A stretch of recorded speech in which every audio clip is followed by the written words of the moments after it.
After the car accident, I realized that my husband, who had been dead for 12 years, was actually alive. He returned with our son and Moonlight to inherit my family business. Standing by my sickbed, he looked at me appreciatively and said, "Susan, thank you for taking care of my mother, our children, and the family business. I'll take over from here. You can rest easy now." Then, he decisively removed my oxygen tube. In that moment before death, I finally understood. I was just a caregiver chosen by George to take care of his mentally ill mother, so he could be with Moonlight without any burden. When I opened my eyes again, I was back on the night when George proposed to me. He was standing under the spotlight in a white suit, holding a ring, and kneeling in front of me. "Susan," he gazed at me affectionately, "will you marry me?" The scene was just like in our past life. Back then, I felt happy and sweet, but now I felt nauseous. 12 years ago, in that moment when I accepted George's proposal, he was so overjoyed that his eyes turned red, and he embraced me tightly,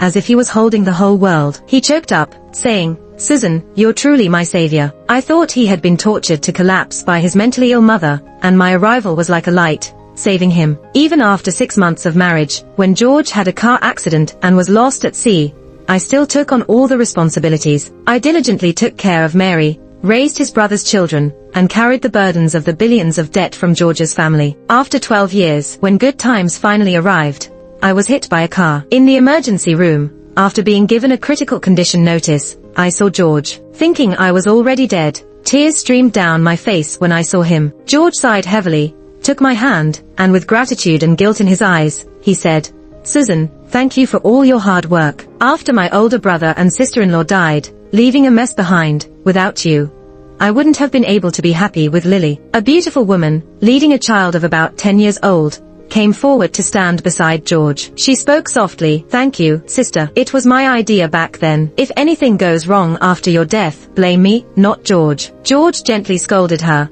"What are you saying? We are one. If there's any blame, I'll take it." It hit me like a ton of bricks. My whole being exploded. Even though I was filled with tubes and couldn't speak, I could only stare daggers at them. He bent down, heavy-hearted, and said, "You can rest assured, I know your sacrifices. Thank you for taking care of my mother, raising my nephew. I will always be grateful for your kindness." As he spoke, he removed my oxygen tube, painfully saying, "Susan, you're in too much pain. Go in peace. With me, the company will go on." In that moment, just before my death, I finally understood. I was just a caregiver meticulously selected by George to take on all the responsibilities he should have borne. And him, faking his death to escape, spending 12 happy years with his Moonlight. After my death, they would inherit my company, money, power, and happiness, while I would be nothing but a pile of dust. With an intense sense of injustice preventing me from resting in peace, merciful heavens allowed me to be reborn. Looking at George in front of me, refined and full of deep affection,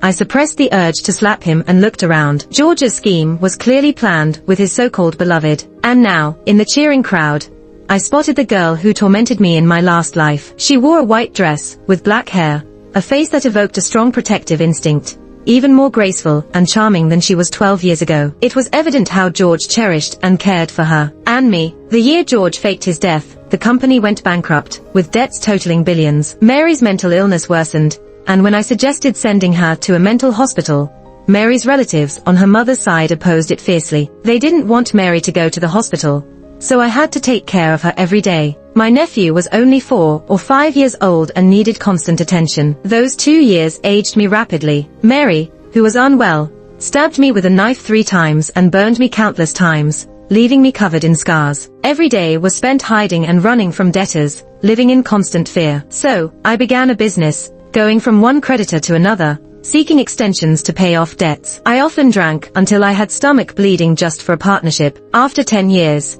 I managed to clear all of George's family's debts and build the company into a success. I looked like a skeleton from alcohol-related stomach issues, covered in scars from washing dishes to feed Mary's nephew. Lily, on the other hand, was delicate and pampered. I couldn't help but walk toward Lily. As a woman, I wanted to understand why she could cruelly manipulate another woman's life. When Lily saw me approaching, her face slightly changed, and she glanced behind me. George quickly grabbed my wrist and stopped me in front of Lily. "Susan, what's wrong?" He looked at me with anxiety, trying to maintain a smile. I came to my senses and slightly smirked. Nothing. I was just curious why this young lady hasn't been seen before. George's eyes were tense, and he tried to relax his tone. Oh, huh. A friend brought her over. I don't even know her. I sarcastically smiled. Is that so? George nodded repeatedly. Yes, Susan, today is our big day, and everyone is waiting. Looking around, because of my reaction, the friends around felt a bit awkward, but soon someone livened up the atmosphere. Oh, George, did you not buy a big enough diamond? That won't do. Don't you see your girlfriend doesn't agree? George didn't rush to coax me and propose again. Feeling relaxed, George raised his eyebrows confidently. What nonsense are you talking about? How could Susan possibly refuse my proposal? He was absolutely confident. In the year that we've known each other, George helped me overcome the pain of losing my parents, always put me first, and made it impossible for me to leave him. So he never thought I would reject his proposal. Watching his arrogance and the joy of his calculated achievement, I couldn't hold back my anger anymore and slapped George. The slap caught him completely off guard. He was both shocked and angry, his face turning livid with the urge to explode. But seeing Lily, who was beside him with tears in her eyes, shaking her head, he gritted his teeth and held back. Susan, what are you doing? Why did you hit me? During this year together, let alone hitting him, I depended on him so much that I never even spoke a harsh word to him. Blinking back tears, I said, George, I love you so much, and you treat me like this, proposing to me with a fake diamond ring. Your words of love are all lies, aren't they? My words rang louder than the slap, and with everyone's eyes on us, his face flushed bright red. Indeed, he was even unwilling to spend any money on me. The ring he proposed to me with was fake, because the real one was on Lily's hand. Right after we got married in a past life, he truthfully confessed that the ring was fake. He said the company was currently struggling financially and he couldn't afford to give me a real ring, but he promised that he would buy a real one for me in the future. At that time, he appeared genuinely remorseful and pained. I forgave him out of tenderness. It wasn't until moments before my death, when Lily deliberately showed me the genuine ring on her finger, that I found out he had bought the limited edition ring I adored, but gave it to Lily. Ignoring everyone's astonishment, I stormed away from them. George hurriedly caught up, grabbing my sleeve. Susan, listen to me.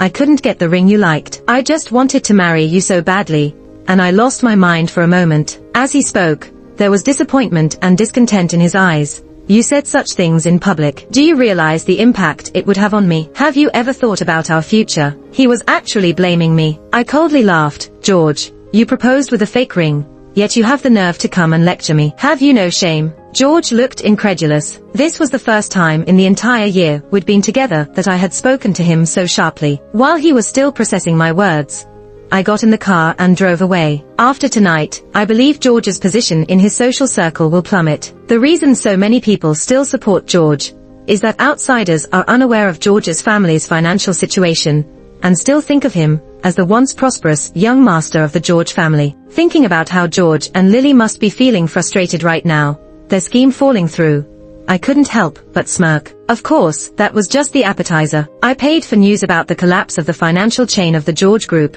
and companies that had previously collaborated with George began to cancel their partnerships. George's already faltering group was on the verge of collapse. George began frantically looking for me, almost blowing up my phone with calls. When he finally caught me at the company, George's face was filled with ecstatic bitterness. Susan, I finally found you. He haphazardly placed the ring I wanted on my hand, pulled me out.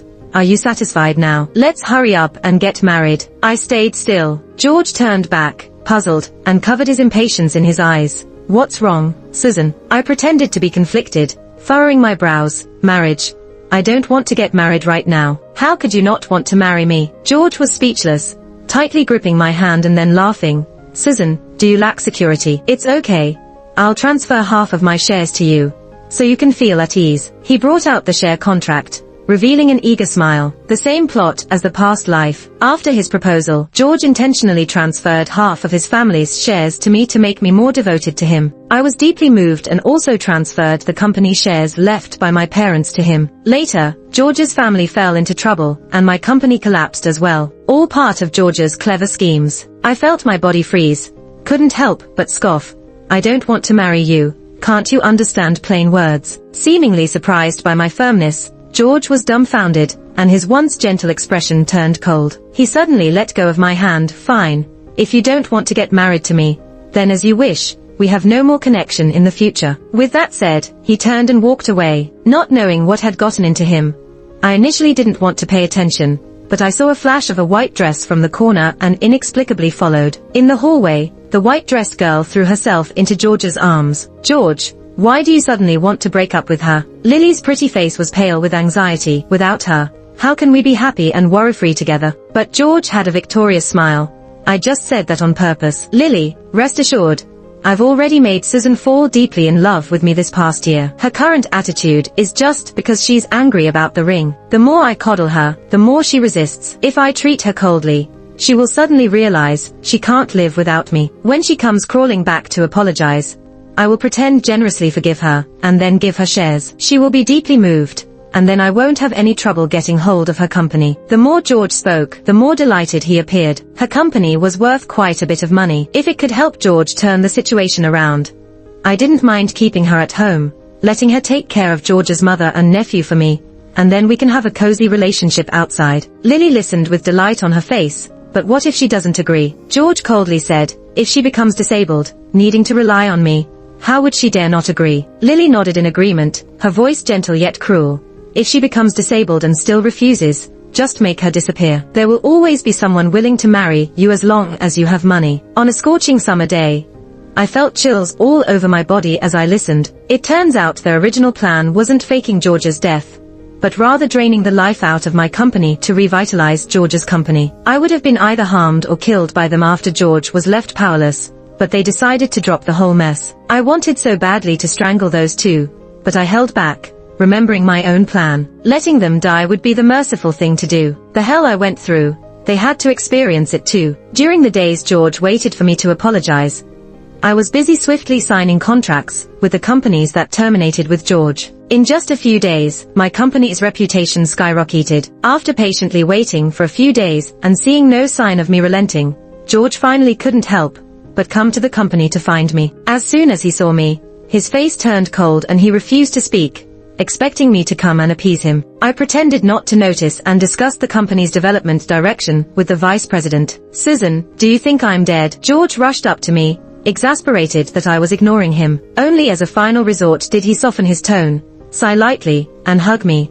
"Susan, stop playing games with me. It was just because I love you so much that I acted irrationally. You have no idea, my biggest dream is to marry you. I'd give anything just to have you as my wife. Don't be mad. Tom has been asking when you'll marry into the family." Tom, George's scheming nephew, being childless, I treated him well, and he seemed to respect me. But it wasn't until I found out about Lily's existence before my death that I realized Tom had been sending money to them all along. He knew all along that George wasn't dead, and he was supporting them. Seeing me remain silent, George grew agitated, furrowing his brow. Knowing he was running out of time, with his company on the brink of collapse, he urgently needed my company as a lifeline. After some thought, I smiled and said, "All right, let's get married in a few days, for Tom's sake." George's eyes lit up with joy, but he quickly composed himself. "Yes, Susan, you will be the happiest bride in the world. I'll go prepare right away." He hurried off, most likely to share the good news with Lily. Quietly, I followed and confirmed my suspicions when I saw George on the phone.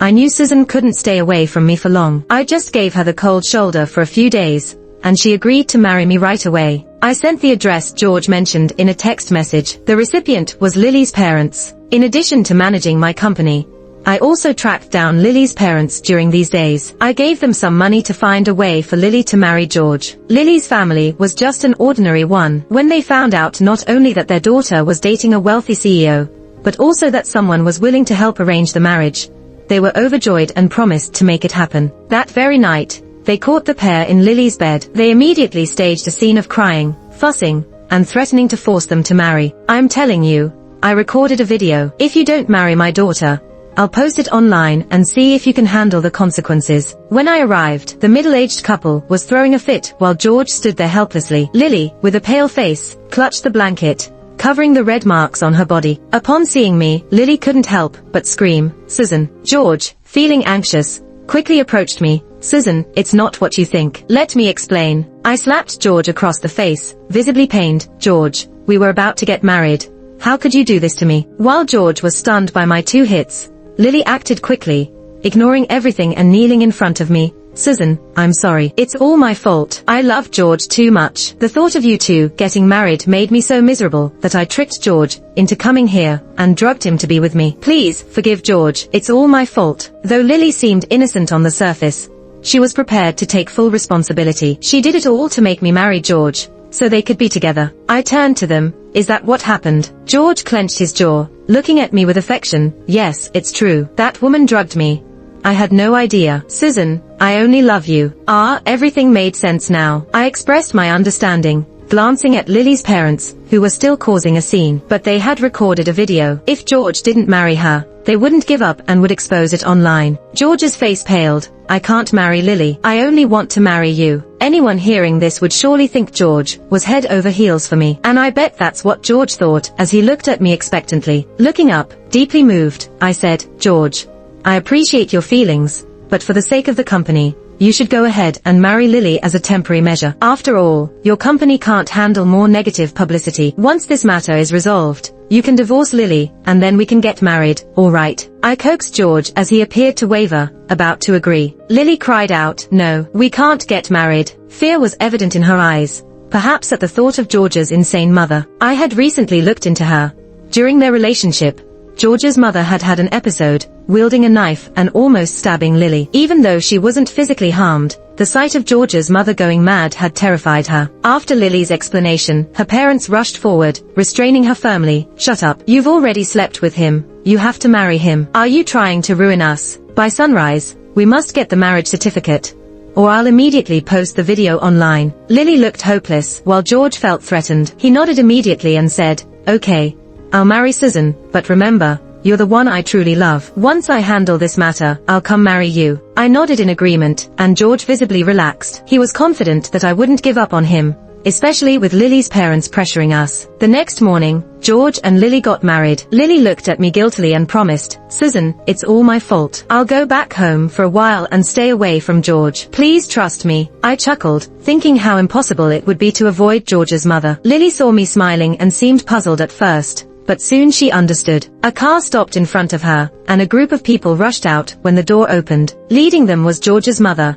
who immediately grabbed Lily's arm, followed closely by relatives from George's mother's family. "George, now that you've taken a wife, you're a grown man. Take good care of my big sister," his mother said with a gentle smile that seemed harmless. But Lily was already trembling with fear. Not just Lily, even I would feel scared seeing George's mother. Her mental illness was unpredictable. Sometimes she was gentle and elegant, doing housework with a smile, but you never knew when she would have an episode. One moment she would be smiling at you, and the next, she might grab a kitchen knife and attack. This constant fear of her outbursts and aggression must have been unbearable for Lily. "Lily, enjoy your life as much as you can," I told her, and in that moment, Lily's body tensed up and her face, once pale, suddenly showed a mix of confusion, fear, and despair as she looked up at me. I found it strange, but George, quite naively, said, "Susan, wait for me to marry you." I scoffed, muttering, "Idiot." George didn't understand, so I ignored him and discussed investment in a special education school with my friends. When I was 15, my parents took me to a special education school where I saw many exceptional children who, despite their disabilities, worked hard and inspired me. My dream was to provide them with job opportunities, because I had heard that people with disabilities often struggle to find good employment. In my past, I had isolated myself after my parents' death and let professionals manage the company. After marrying George, my company was drained by his business, and I had forgotten my dream. When I finally reopened the company, I faced doubts and debts and struggled to find employees until I hired a genius in computer science who was nonverbal by nature. With his help, I recruited more staff who may have had special needs, but they were hardworking, responsible, and determined, surpassing George by far, and even Lily. During busy workdays, the private investigator often sent me amusing videos. In those videos, George's mother would act like a maniac, chasing Lily with a knife until Lily cried in fear. George would try to intervene and end up getting injured by his mother's attacks, creating chaos at home. Such scenes occurred almost daily, and George eventually started coming to me every day. I kept them waiting for some time before seeing them. "Susan," George called out in a different tone. In just 1 month, George had transformed completely. His disheveled appearance, tired demeanor,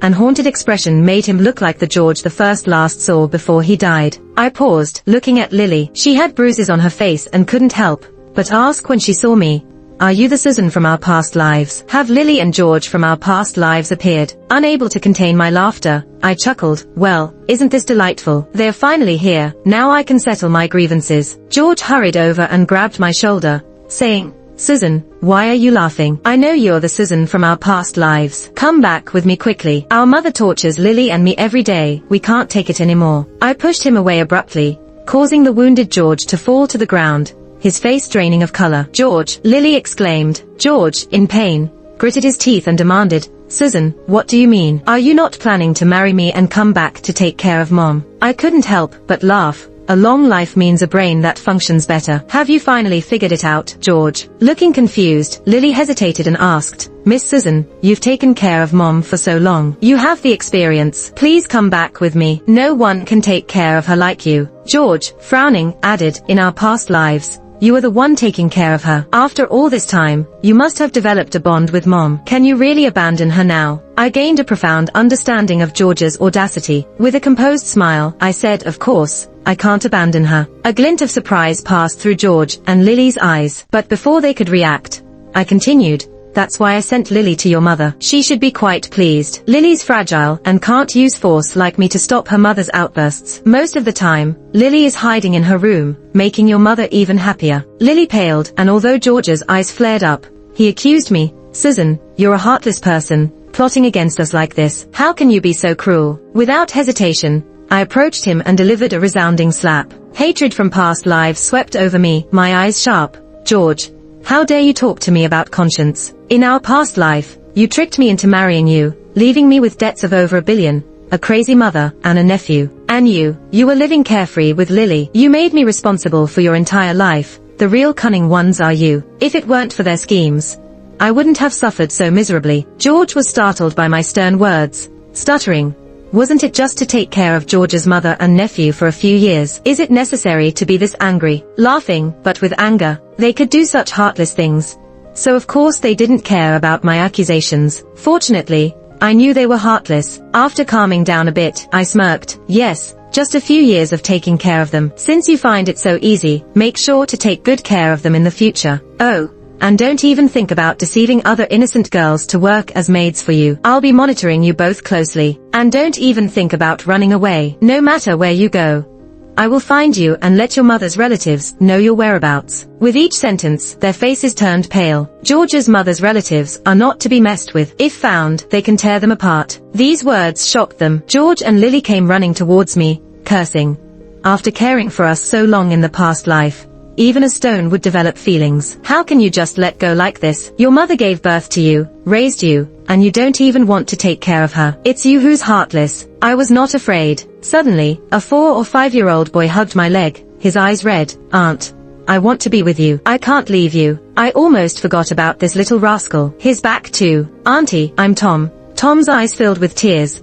"I just want to be with you forever." I slowly pried his fingers off. "Oh, Tom, I remember you have been sending money to a person named Lily. When I asked you, you shamefully said she was your girlfriend. I thought, you've grown up, it's normal to date. So I didn't interfere. Only at the moment of death did I realize that you knew all along they were alive, and you conspired with them against me, didn't you?" By the end of it, Tom was kneeling on the ground, his face ashen. "I used to treat you as my own child, but I forgot. You're just a despicable person. This time, you're on your own." As I turned to leave, Tom grabbed my sleeve, asking cautiously, full of hope, "Can you give me another chance? One word at a time. Dream on." Despairingly, Tom knelt on the ground again, while Lily and George didn't want me to leave. As they came over to grab me, a person suddenly kicked them away. When I turned around, I saw a pair of gentle, bright eyes. "Sorry, boss, this is a new applicant." I didn't stop her. "It's okay," I smiled. "She's an acquaintance." The usually reserved and quiet boy blushed slightly, lifted his hand in a gesture, signaling a long time no see. In our past life, Terry applied to work at my company with an impressive academic background. When I first saw him, I was amazed and couldn't understand why he was applying to work with us. He pointed to his throat, writing 2 words, "I can't speak." I reassured him that it was okay, as I could understand sign language. After leaving a special school in my past life, I learned sign language and could use and understand it. His eyes brightened, and we began conversing through gestures. I learned that Terry's job search wasn't going smoothly, and he hoped to work at my company. At that time, I was in need of staff. So despite knowing his background was too good for us, I bit the bullet and hired him. After spending time together, I discovered that Terry wasn't having trouble finding a job. Even though he couldn't speak, he was intelligent and received many job offers. He chose to join my company because my parents had supported him in the past, and we had a brief encounter at a special school. I just didn't remember. Later, we worked together to grow the company, hiring many employees, and with our collaboration, the company flourished. Before dying in the past life, I was most worried that George would take over the company and drive Terry and the employees away. They were already struggling. Surprisingly, when George and Lily saw Terry, they fled with their tails between their legs. I was perplexed, but Tom whispered as he was leaving, "Be careful, Auntie. He's crazy." He drove his car to crash with us. I was stunned. Then I was suddenly embraced by a cool hug. Terry, silently shedding tears, looked at me helplessly and in distress. Memories of the past. That silent love seemed to overflow. I reciprocated by tightly hugging him. In this life, Terry is still a sophomore student, with some time left until graduation. But with his experience from the past life, I entrusted the company to him with confidence. He understood my concerns and somehow managed to retrieve the employee records from the previous company. In the future, we will still be together, Terry gestured. I couldn't help but feel warmth in my eyes. Yes, we will still be together. Due to my actions, George's group collapsed 3 months ahead of schedule, with debt skyrocketing from millions to tens of billions. Tens of billions in debt burdened George and Lily, debts they would never be able to clear in their lifetime. Additionally, they were burdened with a crazy mother and a young nephew. Especially Mary, she tormented them in just 2 months. I was afraid they would run away, so I made sure to keep an eye on them. As expected, they escaped on a rainy day. I informed George's mother's family about their whereabouts, and they managed to track them down. George and Lily knelt before them, asking for money to send George's mother to a mental hospital, but they were ignored. I vaguely remember, it seems when George's dad married George's mom, he used some unsavory means, which caused George's mom's family to hold a grudge, and vowed to torment them. This escape was even more thrilling for Mary. She had a seizure, and ended up breaking Lily's leg. Now, the already shattered George has to take care of a disabled person. He came to me like a madman. "Susan, I know I was wrong in my past life. I shouldn't have abandoned you. I've changed in this life. Please come back and help me." I just smiled faintly. "You haven't suffered enough yet." George tearfully begged me. "Susan, only you can help me. Lily is now disabled." It seems that nothing, not even love, is important to George. Obviously, Lily, who has been deceived by love all along, couldn't take it anymore. She lunged at George. "Jerk, I've been persevering for you all this time. How dare you disdain me? Divorce, let's get divorced immediately." Seeing that I was indifferent to him, and thinking that if Lily divorced him, all the family problems would fall on him, George refused to divorce at all, saying, "Now that you're disabled, how can you leave me? Don't forget, we have shared debts." Lily deflated like a balloon and looked completely hopeless. The two people, who loved each other so much in their past lives, seemed to become bitter enemies in this lifetime. But this was far from over. After accumulating huge debts, they moved out of the mansion area, and rented a small apartment of a few square meters. George had found a job, but was fired because of poor rest. So he had to go to a construction site to carry bricks. Since disabling her leg, Lily lay there lifelessly all day, only getting up in fear when George's mother fell ill. Because they had no money, Tom couldn't go to school, and had to look at the sky outside the window every day, feeling the despair day after day. When I saw them again, it was already a year later. I almost didn't recognize Lily. She was so thin as if she were a skeleton, looking dejected. George was all dirty, with a scar on his face from getting hit at work. Tom seemed a bit dazed. They said they were afraid Tom would run around, so they locked him in a 5-square-meter room every day. When they saw me, I was at a branch office ceremony. They all showed expressions of envy. "Susan, could you lend me some money to send my mom to a mental hospital?" George asked, trying to please me. "But how could that be possible?" I smiled like a demon. "In your past life, you didn't even come to see her when your mother died. How can you not fulfill your filial duty in this life? Don't worry, as your former daughter-in-law, I'll make sure she lives a long life with money. You'll never get away in this lifetime. Stay together forever." I passed the death sentence on them. They left in a daze, unable to even stand up straight. It's as if there is an invisible mountain pressing on their backs, making their whole lives feel hopeless. Later, burdened with debts, they were chased by creditors and moved to a bridge tunnel. Under the torment of George's mother, Lily's mental state also began to deteriorate. George's work and all aspects of life went wrong. and he was occasionally beaten by creditors. And all of this, I've experienced in my previous life. Watching that filthy family wriggling in the bridge tunnel, I slowly smiled. Terry gently held my hand, and I held back. I'm glad that I didn't come back in this reincarnation and stab them to death. Otherwise, they would have ruined my life again, and I would never have found happiness. And what I have to do in my future life is to forever watch them in that dilapidated, damp bridge tunnel. No sunshine, no better days, forever torturing each other, never escaping for a lifetime.